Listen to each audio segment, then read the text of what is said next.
بسم اللہ الرحمن الرحیم۔ السلام علیکم۔ کسی گاؤں میں ایک کسان رہتا تھا۔ وہ سارا دن اپنے کھیت میں کام کرتا اور مشکل سے اتنا کما پاتا کہ 2 وقت کا کھانا کھا سکے۔ وہ خود بھی بہت سیدھا سادہ تھا، مگر اس کو جو بیوی ملی وہ حد درجہ بے وقوف تھی۔ ان کی شادی کو کچھ زیادہ عرصہ نہیں گزرا تھا۔ ایک دن صبح سویرے جب کسان کھیتوں پر جانے کو تیار ہوا تو اپنی بیوی سے کہنے لگا، آج کھیت میں سارا دن ہل چلانا پڑے گا، جس سے بہت تھکاوٹ ہو جائے گی اور بھوک بھی بہت لگے گی۔ اس لیے تم میری واپسی تک اچھا اور لذیذ کھانا بنا کے رکھنا، اور ساتھ ایک گلاس سرکہ بھی جو میں نے پچھلے سال خرید کر لایا تھا۔ یہ کہہ کر وہ اپنے کام پر چلا گیا۔ جب کسان کی واپسی کا وقت قریب آیا تو بیوی نے کھانا تیار کرنا شروع کیا۔ اپنے شوہر کو خوش کرنے کے لیے اس نے گوشت کا ایک ٹکڑا لیا اور اسے آگ پر بھوننا شروع کیا۔ جب وہ پکنے کے قریب ہوا اور اس کی خوشبو آنے لگی تو اس نے سوچا کہ کھانا تو بس چند لمحوں میں تیار ہے۔ اب میں کوٹری میں جاؤں اور وہاں سرکے کے ڈرم سے ایک پیالہ بھر کر سرکہ نکال لاؤں۔ یہ سوچ کر اس نے گوشت کو وہیں چھوڑا اور خود ایک جگ لے کر کمرے میں چلی گئی اور سرکے کے ڈرم کی ٹونٹنی کھول کر جگ اس کے نیچے رکھ دیا اور اس کو بھرتا ہوا دیکھنے لگی۔ اچانک اس کو یاد آیا کہ کتا تو باہر کھلا گھوم رہا ہے، کہیں وہ گوشت ہی نہ کھا جائے۔ یہ سوچتے ہی وہ بھاگتی ہوئی وہاں سے نکلی اور باورچی خانے کی طرف لپکی۔ اس نے دیکھا کہ اس کا خدشہ درست تھا۔ گوشت کا ٹکڑا واقعی کتے کے منہ میں تھا اور وہ باہر کی طرف بھاگ رہا تھا۔ وہ کتے کو مارنے کے لیے اس کے پیچھے بھاگی تو وہ جنگل کی طرف دوڑا۔ کسان کی بیوی بھی اس کے پیچھے پیچھے تھی، مگر کتے کی رفتار اس سے زیادہ تیز تھی۔ وہ گوشت کا ٹکڑا لے کر جنگل میں غائب ہو گیا۔ تھک ہار کر مایوس و نا امید ہو وہ افسردہ سی گھر واپس آ گئی۔ اس قدر بھاگ دوڑ سے وہ بری طرح سے تھک چکی تھی، اس لیے کچھ دیر چارپائی پر لیٹ کر اپنا سانس بحال کرتی رہی۔ اس دوران سرکے کے ڈرم کی ٹونٹنی کھلی رہی اور جگ بھرتا رہا۔ جب جگ پوری طرح بھر گیا تو سرکہ اس کے کناروں سے اس وقت تک باہر گرتا رہا جب تک ڈرم پوری طرح خالی نہیں ہو گیا۔ کچھ دیر دم لینے کے بعد جب کسان کی بیوی کو سرکے کے ڈرم کا خیال آیا تو وہ ایک دم اٹھی اور کوٹری کی طرف بھاگی، مگر اس وقت تک ڈرم پوری طرح خالی ہو چکا تھا۔ یہ سب دیکھ کر وہ روحانسی ہو گئی کہ اب کیا ہوگا۔ جب یہ سب شوہر کو پتہ چلے گا تو وہ ناراض ہوگا۔ پریشانی کی عالم میں وہاں کھڑی یہ سب دیکھتی رہی کہ اب کیا کرے۔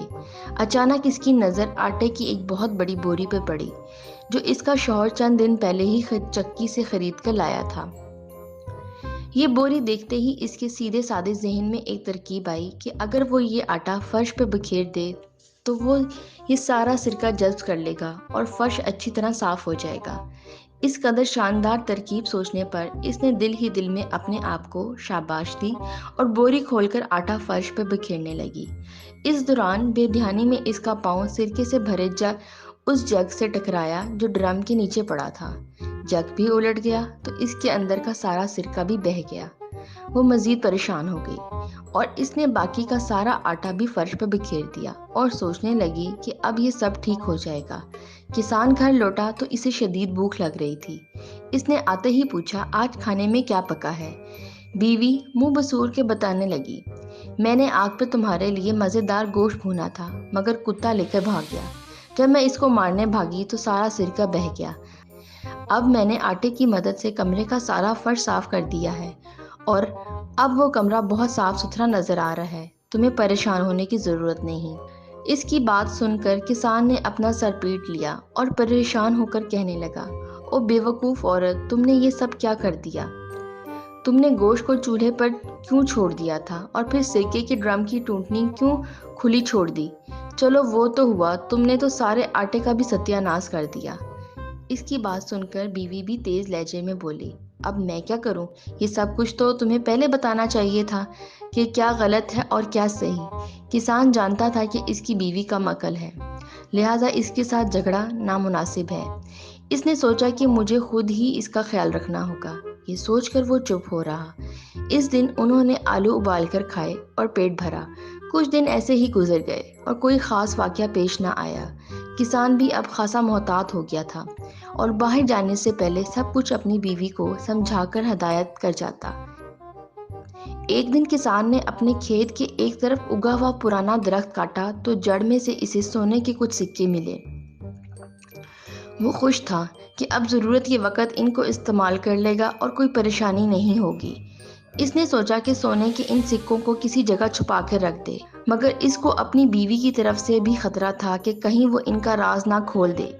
یہ سوچ کر بیوی سے کہا، دیکھو یہ میرے پاس پیلے رنگ کے کچھ بٹن ہیں، میں ان کو ایک ڈبے میں ڈال کر زمین میں دبا رہا ہوں۔ تم نہ تو ان کے قریب جاؤ گی نہ ان کو چھو گی، ٹھیک ہے؟ جیسا تم کہتے ہو میں ویسا ہی کروں گی۔ میں ان کو وہاں سے نکالوں گی نہ ان کو چھوؤں گی۔ بیوی نے اسے یقین دلایا۔ کچھ روز بعد جب کسان کھیتوں پر گیا ہوا تھا، گلی میں ایک پھیری والا آیا۔ اس کے ساتھ اس کا ایک مددگار بھی تھا۔ وہ گدھوں پر مٹی سے بنے خوبصورت نقش و نگار والے برتن لاد کر فروخت کر رہے تھے۔ ان کی آواز سن کر کسان کی بیوی نے گلی میں جھانکا تو یہ برتن دیکھ کر اس کا جی للچا گیا۔ یہ دیکھ کر پھیری والا پوچھنے لگا، کیا تم یہ برتن خریدنا چاہتی ہو؟ ہاں، مگر میرے پاس اس وقت رقم نہیں ہے۔ پھر کچھ سوچ کر بولی، کیا تم ان برتنوں کے بدلے پیلے بٹن لے لو گے؟ پھیری والا اس کی یہ بات سن کر حیران رہ گیا اور پوچھنے لگا، کیسے پیلے بٹن؟ کیا تم مجھے یہ پیلے بٹن دکھا سکتی ہو؟ کسان کی بیوی نے کہا، وہ پیلے بٹن میرے شوہر نے ایک ڈبے میں ڈال کر صحن میں دبا دیے ہیں، مگر اس نے مجھے منع کیا ہے کہ میں ان کو ہاتھ نہ لگاؤں، اس لیے تم خود ہی ان کو وہاں سے نکال کر دیکھ لو۔ اس کی یہ بات سن کر پھیری والا حیران رہ گیا اور وہ فوراً صحن میں جا کر وہ جگہ کھودنے لگا جہاں نشاندہی کی گئی تھی۔ ڈبے کے اندر جب اس نے سونے کے سکے دیکھے تو باتیں کھل گئیں۔ سارے سکے سمیٹ کر جیب میں ڈالے اور اس کے بدلے کسان کی بیوی کو اپنے سارے مٹی کے برتن دے کر اپنے ساتھی کے ساتھ فوراً وہاں سے 9-2-11 ہو گیا۔ وہ سمجھ گیا کہ یہ عورت اعلیٰ درجے کی احمق ہے، جسے پیلے بٹنوں اور سونے کے سکوں کا فرق بھی معلوم نہیں۔ دوسری طرف کسان کی بیوی یہ سارے برتن حاصل کر کے بہت خوش تھی۔ وہ سمجھ رہی تھی کہ اس نے پھیری والے کو لوٹ لیا ہے اور چند پیلے بٹنوں کے بدلے اتنے سارے برتن خرید لیے ہیں۔ خوشی خوشی اس نے وہ سارے برتن گھر میں ادھر ادھر سجا دیے۔ تھوڑی دیر بعد جب کسان دوپہر کا کھانا کھانے کے لیے آیا تو گھر میں اتنے سارے نئے برتن رکھے ہوئے دیکھ کر چونک گیا اور حیرت سے پوچھا، ارے یہ سب برتن کہاں سے آئے؟ بیوی نے مسکراتے ہوئے بتایا، دیکھو کتنے خوبصورت برتن ہیں، یہ سب میں نے تمہارے ان فضول پیلے بٹنوں کے بدلے خریدے ہیں۔ کیا؟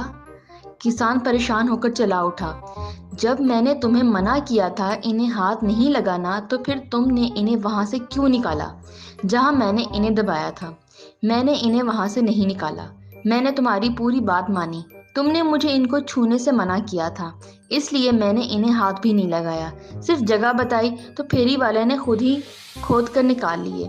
بیوی نے پوری وضاحت کی۔ او بے وقوف عورت! کسان غصے سے اپنے بال نوچنے لگا، تم نے وہ جگہ اسے بتائی ہی کیوں؟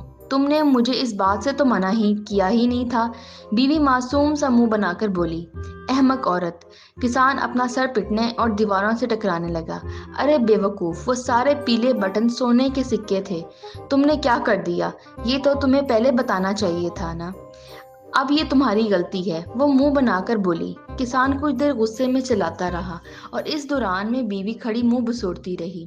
پھر شوہر سے کہا، میرا خیال ہے ہم وہ سونے کے سکے اب بھی واپس لے سکتے ہیں، وہ دونوں ابھی زیادہ دور نہیں گئے ہوں گے، آؤ ہم ان کے پیچھے چلتے ہیں۔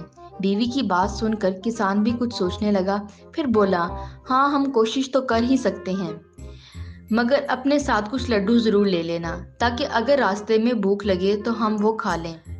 بیوی نے ایک ٹوکری میں 2 لڈو رکھ لیے اور دونوں گھر سے نکل کر اس طرف چل پڑے جس طرف پھیری والا گیا تھا۔ وہ راستہ جنگل کی طرف جاتا تھا۔ کسان تیز چلتا تھا مگر اس کی بیوی کی رفتار دھیمی تھی، اس لیے وہ بار بار پیچھے رہ جاتی۔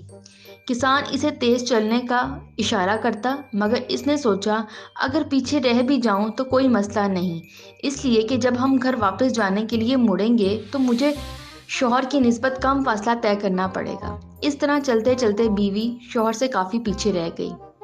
سامنے ایک چھوٹی سی پہاڑی تھی۔ جب وہ اس پر چڑھنے لگے تو اس کے ہاتھ میں پکڑی ٹوکری میں سے ایک لڈو باہر گر گیا اور لڑکھڑاتا ہوا پہاڑی کے نیچے جھاڑیوں میں چلا گیا۔ کسان کی بیوی بھاگ کر واپس اتری اور لڈو تلاش کرنے لگی۔ اس نے بہت تلاش کیا مگر وہ لڈو نہ جانے کہاں چلا گیا تھا۔